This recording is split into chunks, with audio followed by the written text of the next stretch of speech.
অবশেষে খোঁজ মিলল সুমিত রায়ের। অভিষেক বন্দ্যোপাধ্যায়ের আত্মসহায়ক বলেই দেদার দাপিয়ে বেরিয়েছে সুমিত। সুমিত রায়ের অন্তর্ধান রহস্যের জবনিকা পতন হলো। এই তথ্যের ভিত্তিতে দাঁড়িয়ে অভিষেক বন্দ্যোপাধ্যায় গ্রেপ্তারির বিষয়টা যে আরো সুস্পষ্ট হলো, এই বিষয়ে কোনো সন্দেহ নেই।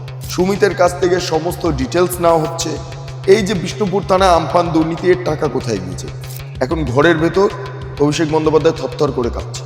অভিষেক ব্যানার্জির এই যে পুরো সাম্রাজ্যের মূল চাবিকাঠি হচ্ছে সুমিত রায়।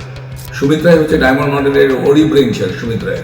সুমিতকে না জেরা করলে কোনো কিছু বেরোবে না।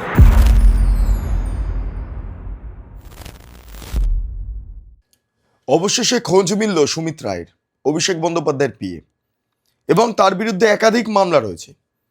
আপাতত ভবানী ভবনে জিজ্ঞাসাবাদ করা হয়েছে, তার থেকে অনেক তথ্য সামনে এসেছে, এবং এই তথ্যের ভিত্তিতে দাঁড়িয়ে অভিষেক বন্দ্যোপাধ্যায় গ্রেপ্তারির বিষয়টা যে আরো সুস্পষ্ট হলো, এ বিষয়ে কোনো সন্দেহ নেই।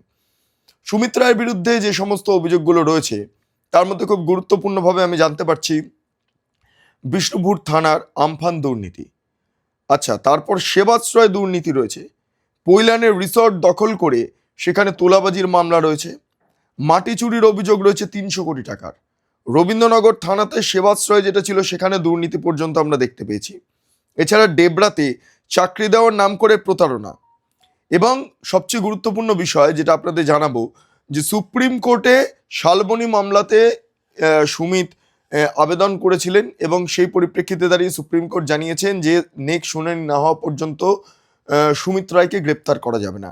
আরেকটা কেস যেটা হচ্ছে ডেবরার চাকরি দুর্নীতি, এটা কিন্তু অত্যন্ত ইম্পর্টেন্ট কেস। সুমিত বুঝতে পেরে আগে হাইকোর্টে গেছে এবং হাইকোর্টের তরফে কার্যত রক্ষা কবচ পেয়েছে। এই দুটো মামলাতে রক্ষা কবচ পেলেও, মানে হাইকোর্টের তরফে সুপ্রিম কোর্টের তরফে একটা সেফগার্ড পেলেও, বিষ্ণুপুর থানাতে এই যে আমফান দুর্নীতি বা পৈলানের রিসোর্ট দখল করে তোলাবাজির মামলা বা এই মাটি চুরির অভিযোগ, এই সমস্ত ঘটনা বা সেবাশ্রয় ঘটনা, এই ঘটনাগুলোকে আমরা যদি দেখি, এগুলোতে সুমিত কিন্তু কোনো রকম কোর্টের সেফগার্ড পাননি। ফলে সুমিত এই কেসে গ্রেপ্তার হয়ে যেতে পারে, আবার নাও হতে পারে। কিন্তু এই সমস্ত ঘটনার নেপথ্যে অভিষেক বন্দ্যোপাধ্যায়কে কত টাকা দেওয়া হয়েছিল, কিভাবে অভিষেক বন্দ্যোপাধ্যায় অপারেশনটা কার্যকর করত, এই যে ইনফরমেশনের প্রয়োজনীয়তা ছিল সুমিতকে জিজ্ঞাসাবাদ করে সিআইডির যে ইনফরমেশনের দরকার ছিল সেটা আপাতত পেয়ে গিয়েছে। অভিষেক বন্দ্যোপাধ্যায়ের বিরুদ্ধে একাধিক মামলা এই মুহূর্তে দায়ের হয়েছে, আপনারা জানেন। তার মধ্যে থেকে খুব তাৎপর্যপূর্ণভাবে রক্ষা কবচ নিয়ে রেখেছে দুটি কেসে, যার মধ্যে একটা ডিজে মামলা রয়েছে, আপনারা পরপর জানেন সমস্ত কিছু, আর জালসই কাণ্ড রয়েছে। যখন অভিষেক বন্দ্যোপাধ্যায় রক্ষা কবচ নিয়ে কার্যত একটু রিল্যাক্স মুডে আছে, সেই সময় হঠাৎ করে এই সুমিত রায়ের ভবানী ভবনে যাওয়া এবং তারপর এই সমস্ত তথ্য, যত অভিযোগগুলো রয়েছে, এই সমস্ত তথ্য সম্পর্কে অভিষেক বন্দ্যোপাধ্যায়ের বিরুদ্ধে এক একটা করে তথ্য প্রমাণ পেশ করা সিআইডির কাছে, এতে অভিষেক বন্দ্যোপাধ্যায় গ্রেপ্তারির রাস্তাটা আরও ক্লিয়ার হলো, আরও সহজ হলো, আরও সোজা হলো বলে মনে করছে পুলিশ মহল। গতকালই সুপ্রিম কোর্টের এই যে এই রক্ষা কবচ, এইটার পরে মানে সুপ্রিম কোর্টের শালবনী মামলাতে বলা হয়েছে যে পরবর্তী শুনানির আগে পর্যন্ত সুমিতকে গ্রেপ্তার করা যাবে না। ফলে এই কেসের পরপরই, অর্থাৎ এই বিষয়টা আসার পরপরই গতকালই সুমিত রায়ের বাড়িতে গিয়ে সিআইডি নোটিশ দেওয়া হয়েছিল এবং বলেছিল যে 10টার মধ্যে এসে ভবানী ভবনে দেখা করতে হবে। সেই মতো সুমিত আর সময় নষ্ট করেননি। সুমিত দেখছেন যে খেলা মোটামুটি তার হাতে রয়েছে, রক্ষা কবচ রয়েছে, ফলে গ্রেপ্তার হওয়ার সেই অর্থে খুব একটা সম্ভাবনা নেই। ফলে সকাল 9:54 সুমিত ভবানী ভবনে একটা কালো গাড়ি করে পৌঁছায়, এবং তারপর 10টা থেকে তার পারফেক্টলি যে জেরা, সেই জেরা শুরু হয়ে যায়, যেটা আমরা সিআইডি সূত্রে জানতে পাচ্ছি। সিআইডির কাছে সমস্ত অভিযোগগুলো রয়েছে নোট ডাউন করা। সেই অভিযোগের পরিপ্রেক্ষিতে দাঁড়িয়ে সুমিতের কাছ থেকে সমস্ত ডিটেলস নেওয়া হচ্ছে। এই যে বিষ্ণুপুর থানা আমফান দুর্নীতি, এর টাকা কোথায় গিয়েছে, সেবাশ্রয়তে এই যে জোর করে চিকিৎসা করানো, পঙ্গু হয়ে যাওয়া, এই ঘটনাগুলোর নেপথ্যে অভিষেকের কি হাত আছে, সুমিতের কি হাত আছে। আচ্ছা, পৈলানের রিসর্ট দখল করে যে তোলাবাজি, সে তোলাবাজিতে কত টাকা তুলেছিল, সেই টাকা কোথায় কোথায় গিয়েছে, সেটা কি ক্যামাক স্ট্রিটে গিয়েছে, সেটা কি অভিষেক বন্দ্যোপাধ্যায়ের বাড়িতে গিয়েছে, এই সমস্ত ডিটেলসগুলো নেওয়া হচ্ছে। পাশাপাশি মাটি চুরির অভিযোগ রয়েছে 300 কোটি টাকার। এই টাকা কোথায় গেছে, কিভাবে এই টাকা মানে খরচ হয়েছে, কিভাবে এই টাকা আমদানি করা হয়েছে। আচ্ছা, রবীন্দ্রনগর থানার কেসটা তো বললাম, যেটা সেবাশ্রয়।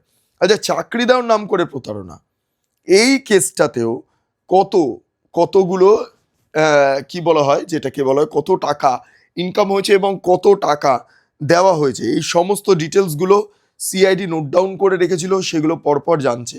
এবং প্রত্যেক করার ক্ষেত্রে লিঙ্ক পাওয়া যাচ্ছে অভিষেক বন্দ্যোপাধ্যায়ের। হ্যাঁ, অভিষেক বন্দ্যোপাধ্যায় আত্মসহায়ক, এবং অভিষেক বন্দ্যোপাধ্যায়ের আত্মসহায়ক বলেই দেদার দাপিয়ে বেরিয়েছে সুমিত। এই সুমিত এমন একজন ব্যক্তি যাকে পেরিয়ে অভিষেক বন্দ্যোপাধ্যায়ের কাছে যেতে হতো। এই সুমিতই ছিল বিরাট প্রভাবশালী। তারপর তো অভিষেক বন্দ্যোপাধ্যায়ের কাছে পৌঁছানো। ফলে সুমিতের কাছে সুমিতের কাছে পৌঁছতে দলীয় নেতৃত্বদের একটা বিরাট সমস্যা তৈরি হতো। যারা বিধায়করা ছিলেন, সাংসদরা ছিলেন, তারা টাকা তুলে সুমিতের হাতে জমা দিতেন, সেটাও অভিষেকের হাতে যেত। যেই টাকার এই মুহূর্তে সম্পত্তির মালিক, যেটা এখন ক্যামন দ্বীপ বলে একটি দ্বীপ আছে ক্যারিবিয়ান সাগরের ওপর, সেইখানে এই টাকাগুলো লুকিয়ে রাখা হয়েছে। এই সমস্ত টাকার সোর্স অফ ইনকামটা হচ্ছে এই আমফান দুর্নীতি, পৈলান রিসর্ট দখল করে টাকা তোলা, 300 কোটি টাকার মাটি দুর্নীতি, ডেবরায় চাকরি দেওয়ার নাম করে প্রতারণা, হাইকোর্টের রক্ষা কবচ যেটা পেয়েছি আমি, যেটা বলছিলাম, এই সমস্ত টাকাই অভিষেক বন্দ্যোপাধ্যায়ের কাছে গেছে।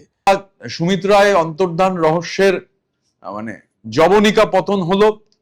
উনি হাজিরা দিয়েছেন, স্বাভাবিকভাবে যারা তদন্তকারী সংস্থা আছেন, এটা এখন up to them. It's now between Sumit Roy and the investigating agencies. আমরা বাংলার মানুষ অপেক্ষা করব যে তদন্তে কি উঠে আসে, কতটা তদন্তকারী সংস্থা আমাদের জানাবেন, সেটা আমরা অপেক্ষা করব। সুমিত রায় যেহেতু ক্যামাক স্ট্রিটের চার্টার্ড মাফিয়ার গোটা অপারেশনটা সুমিত রায়ের থ্রুতেই হতো, বা ধরুন কমিউনিকেশন, মানে এই যে লাস্ট যে আমার কাছে যে ফোনটা এসেছিল সুমিত রায়ের, মানে অতীতে সুমিত রায়ের সঙ্গে এরম ভাবে কথা বলার সাহস আমারও ছিল না। মানে লাস্ট যে ফোনটা 4 মে পরবর্তী সময়ে ফোন করে বলল যে বস ফোন করতে বলেছে। আমি তখন বলেছিলাম কোন বস? হুগো বস।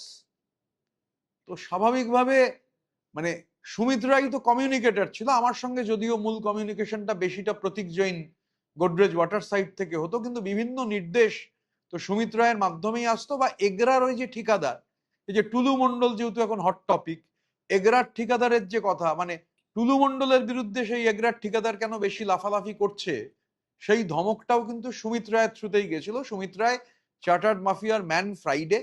সুতরাং প্রপার ইনভেস্টিগেশন মানে will lead all roads to রোমের মতো ক্যামাক স্ট্রিট পর্যন্ত সমস্ত রাস্তা নিশ্চিতভাবে পৌঁছবে। মানে সুমিত রায় অবশ্যই জ্যামিতিক নকশার একটা অত্যন্ত গুরুত্বপূর্ণ পয়েন্ট। আরো অনেক পয়েন্ট আছে, কিছু পয়েন্টের ডট কানেক্টেড।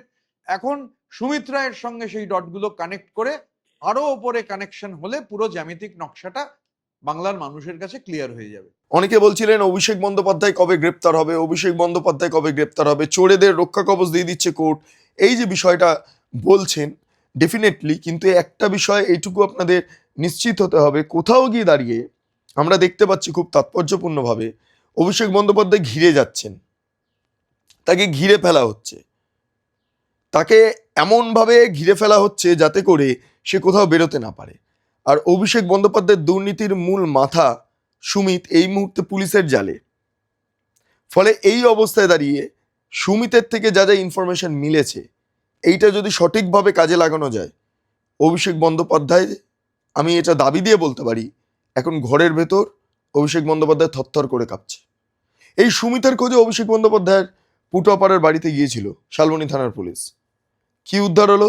সুমিতের ফোনটা উদ্ধার হলো অভিষেকের বাড়ি থেকে। সুমিত একদম যেটাকে বলা হয় যে গায়েব হয়ে যাওয়া, সেটা হয়ে গিয়েছিল। অভিষেক বন্দ্যোপাধ্যায় কীভাবে গায়েব করেছিলেন সেটাও অবশ্যই তদন্ত সাপেক্ষ বিষয়।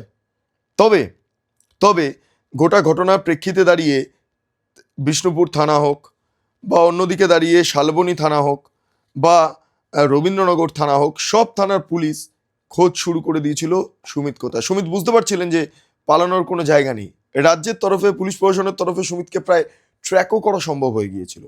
ফলে সুমিত বুঝতে পেরে কোর্টে যায়, গিয়ে দুটো কেসে একটু ওই রক্ষা কবচ নিয়ে মোটামুটি পুলিশের দ্বারস্থ হওয়ার মতো একটা পরিবেশ তৈরি করে দেন যাতে গ্রেপ্তার না হন, কিন্তু সুমিত বাকি মামলাগুলোতে তো আর তাকে ছাড়া হচ্ছে না, ফলে এই মামলাগুলোতে সুমিত হয়তো গ্রেপ্তার হয়ে যেতে পারেন। কিন্তু সবচেয়ে বড় ব্যাপার, অভিষেক বন্দ্যোপাধ্যায় গ্রেপ্তারি আর মাত্র সময়ের অপেক্ষা, আর কিছুদিনের মধ্যে অভিষেক বন্দ্যোপাধ্যায় হাজতের অভ্যন্তরে থাকবেন, কারণ সুমিতের থেকে যে ইনফরমেশনগুলো পাবেন সেটা সিআইডির কাছে, সেটা পুলিশের কাছে, রাজ্য পুলিশের কাছে একটা বিরাট বড় অ্যাচিভমেন্ট, এবং সেই তথ্য মোতাবেক কাজ করলে অভিষেক বন্দ্যোপাধ্যায় জেল যাত্রার বেশি সময় বাকি নেই।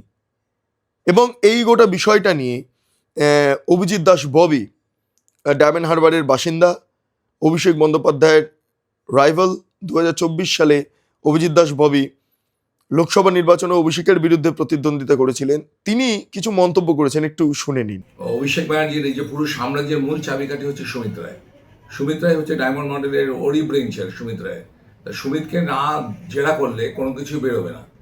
তো আশা করি যে তদন্তকারী সংস্থাগুলো জেরা করে ভাইপো সাম্রাজ্যের পুরো নথিপত্র উদ্ধার করতে পারবে, এবং কোথায় ও টাকা জমিয়ে রেখেছে, কোথায় কোথায় বিদেশে, কোথায় কোথায় কী কী কিনেছে এস্টেট, এবং আপনার কী কী ওরা ক্রিমিনাল অ্যাক্টিভিটিস, সব কিছুই বেরোবে। আমার মনে আছে আমাকে অ্যাটাকে ঠিক 2 দিন আগে সুমিত রায় ওই মেহবুব আলম, আমাদের সামিম আহমেদ, জাহাঙ্গীর এবং গৌতম অধিকারী 4 জনের সঙ্গে বসেছিল, সিটিং করেছিল যে কীভাবে প্ল্যান করেছিল কীভাবে আমাকে অ্যাটাক করা হবে।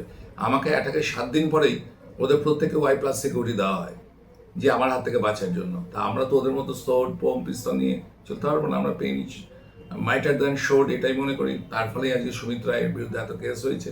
এই যে প্যান্ডোরা বাক্সটা যেটা আমি ওপেন করেছিলাম, সেটার ভেতরে কি কি আছে সমস্ত কিছু বের হবে সুমিত রায়কে জেরা করার পরে। আপনারা শুনলেন অভিজিৎ দাস ববির বক্তব্য। এবার আপনাদের কি মতামত অবশ্যই আপনারা কমেন্ট সেকশনে জানান। আপনারা এতক্ষণ ধরে দেখছিলেন বেঙ্গল লিবার্টি। চ্যানেলটি অবশ্যই ভালো লাগলে লাইক করুন, সাবস্ক্রাইব করুন, শেয়ার করুন, বেল আইকন ক্লিক করুন www.bengalliberty.com।